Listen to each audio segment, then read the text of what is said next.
Top quality और consistent performance के लिए सिर्फ सिल्वर पंप। टॉप क्वालिटी और कंसिस्टेंट परफॉर्मेंस के लिए सिर्फ सिल्वर पंप, नाम याद रखना। इंदोर हैदराबाद महामार्गावरती आपण आहोत। मोठ्या प्रमाणात या ठिकाणी मोठमोठे खड्डे पडलेले आहेत। रस्त्याची अत्यंत दुरवस्था झालेली आहे। एकीकडे प्रशासन लाखो रुपये खर्च करून रस्ते बनवले जात आहे, मात्र हा रस्ता अद्यापही बनलेला नाही। किती मोठमोठे गड्डे खोल असतील हे आपण या ठिकाणी या काडीच्या माध्यमातून पाहतोय। जवळपास 5-5 इंचाचे हे मोठमोठे गड्डे आहेत। सर्वसामान्य नागरिक या ठिकाणी मोठ्या प्रमाणात हैराण झालेले आहेत। प्रवासी वर्ग देखील या ठिकाणी हैराण झालेले आहेत। रस्ता केव्हा होणार हा देखील प्रश्न या ठिकाणी उपस्थित केला जातोय।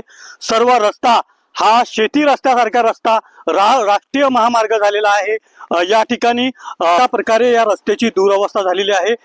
एकंदरीत पाहिलं तर या ठिकाणी अत्यंत मोठमोठे खड्डे पडलेले आहेत।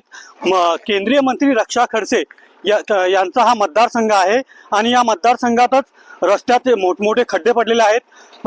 या ठिकाणी कशा प्रकारे या रस्त्याचे काय सांगायला, रस्ते के बारे में क्या कहना चाह रहे हैं? बहुत दिक्कत आ रहा है निकलने में बहुत दिक्कत आता है इधर।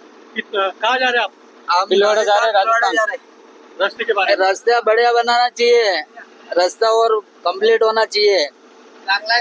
ये रोज रास्ता बहुत चांगला नहीं है ना, रास्ता रस्त्याच्या भाऱ्यात म्हणजे गड्डे बुजाता असेच बुजाता ते फक्त गिट्टी, त्याच्यात मालाचा पत्ता नाही। किती मोठे गड्डे पडलेले आहेत। एकदम भयान गड्डे पडेल आहे। हा रस्ता तातडीने दुरुस्त करण्याची मागणी या ठिकाणी सर्वसामान्य नागरिकांकडून केली जात आहे। मंगेश ढोलेसह रवी गोरे, TV9 मराठी, मुक्ताईनगर, जळगाव।